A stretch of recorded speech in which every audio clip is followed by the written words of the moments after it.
গরমে শরীর আর মন ভালো রাখতে এই তেঁতুল ঝোলটা অবশ্যই একদিন বানিয়ে খেতে হবে। সবজির মধ্যে নিয়েছি সজনে ডাঁটা, কাঁচা কলা, লাউ আর তার সাথে উচ্ছে। প্রথমেই তেলটাকে গরম করে উচ্ছেগুলো লাল লাল করে ভেজে নেব। না হলে উচ্ছেটা যদি কাঁচা সেদ্ধ হয় তাহলে তেঁতোর পরিমাণটা একটু বেশি লাগতে পারে। তাই উচ্ছের তেঁতো ভাব দূর করার জন্য অবশ্যই নুন আর সামান্য হলুদ দিয়ে লাল লাল করে ভেজে নিয়েছি। সম্পূর্ণ রান্নাটা কিন্তু আমি সরষের তেলেই করেছি। আর খুবই কম তেলে আর কম উপকরণে এই রান্নাটা অবশ্যই করতে হবে। ফোড়নে দিয়েছি রাঁধুনি আর সর্ষে। এরপর দিয়েছি আদা কুড়োনো।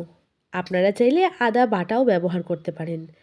ফোড়নটাকে একটু নাড়াচাড়া করে নিয়ে এর মধ্যে সবজিগুলো দিয়ে দেব। এই ফোড়নের জন্য এই রান্নায় খুব সুন্দর একটা সুস্বাদু ফ্লেভার আসে। এরপর সবজিগুলো সমস্ত দিয়ে দিয়েছি। লাউয়ের পরিমাণটা কিন্তু একটু বেশিই দিয়েছি। এটাকে তোমরা শুক্তোও বলতে পারো, আবার তেঁতুল ঝোলও কিন্তু বলতে পারো। তো সবজিগুলোকে ভালো করে একটু নাড়াচাড়া করে ভেজে নেব। দিয়ে দেব সামান্য নুন। নুন দেওয়ার কারণে লাউটা কিন্তু প্রায় তাড়াতাড়ি মজে আসবে।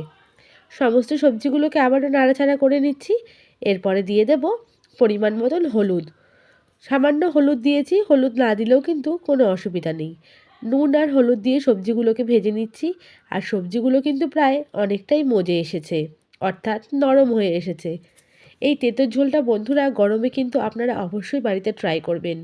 গরমে তেঁতো খাওয়া যেমন ভালো, আর সজনে ডাঁটা তো অ্যান্টিবায়োটিক একটা আমরা জানি।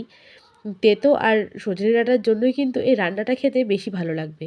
আর গরমে রাঁধুনির জন্য অবশ্যই পেট ঠান্ডা করবে। দিয়ে দিয়েছি পরিমাণ মতন জল। এবার সমস্ত উপকরণ মিশিয়ে নাড়াচাড়া করে নিয়েছি। এই সবজিগুলোও কিন্তু সেদ্ধ হয়ে এসেছে। এর ওপর থেকে দিয়ে দিলাম উচ্ছে ভাজা। আপনারা কিন্তু চাইলে এর মধ্যে ভাজা বড়ির ব্যবহারও অবশ্যই করতে পারেন। বড়ি দিলেও কিন্তু খেতে বেশ ভালোই লাগে। নামানোর সময় দিয়ে দিচ্ছি সামান্য চিনি। চিনি না দিলে কিন্তু একদম একটু ফ্যাকাশে লাগবে।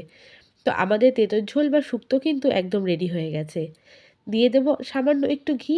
ব্যাস, তৈরি হয়ে গেল তেঁতুল ঝোল। কেমন লাগলো রেসিপিটা অবশ্যই জানিও। আর এই গরমে প্রত্যেক দিন প্রথম পাতে কিন্তু এই রান্নাটা অবশ্যই রেখো।